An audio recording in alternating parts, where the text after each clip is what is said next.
we thought we would talk a little bit about our own stars and our own spaces. So we're going to bring Sharon back in and introduce Kimberly Seldon. Yeah. Come on in.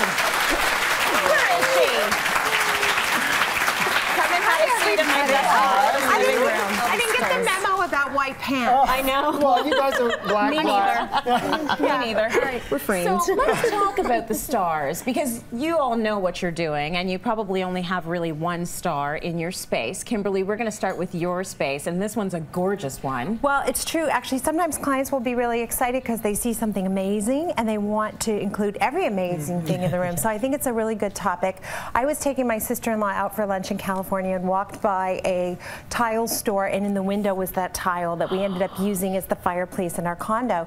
And then everything else got built around that. So I sort of think of it, if you want a football analogy, it's the quarterback. Everybody else rallies around the quarterback. Everything else is there to make the quarterback look awesome and do the job. So that's smart. Like supporting role, like those are all supporting elements to make the main for that star to shine. You say quarterback, and I just think stiletto. Because there's so many times I'm putting together an outfit and I'm thinking, I want to wear these shoes tonight, so the rest of the outfit will have to be about those shoes. Build it. We all have our own little analogies, okay? I'm trying to picture a quarterback wearing stilettos. That's even better. That's weird. That's what I'm visualizing. I don't know about that, is it? We're starting a trend. No, not weird. Not weird. Okay, Sharon, we have one of your stars. What's the star in your space? Well, it's funny because talking about a lot of stars, I like to collect a lot of different things, and it's by pulling them all together in one spot, creating that art wall that became the focal point in my space, in my living room. So the colors kind of tie it together, and there might be another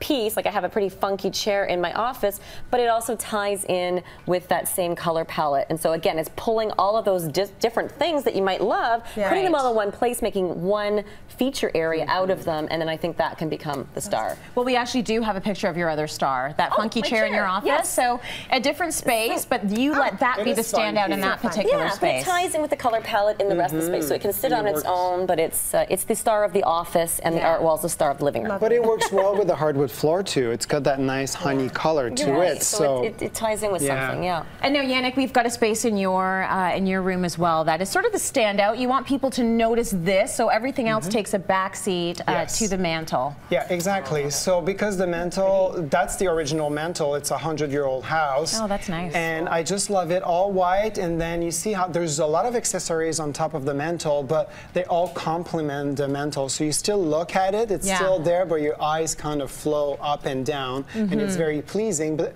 that's the thing, even with this set here, like we picked beautiful things from LT. Like if you look at this is beautiful. It's gorgeous. Everything is nice on its own, but you got to have a vision and see when it's all put together. What's the story behind it? What's going to be the end result? And sometimes it's a little too much when there's too many stars in the room. Too much of that dusty rose, let me tell you. All right, let's go to break. We've got so many more lessons coming out. Stay with us. It's Home Day.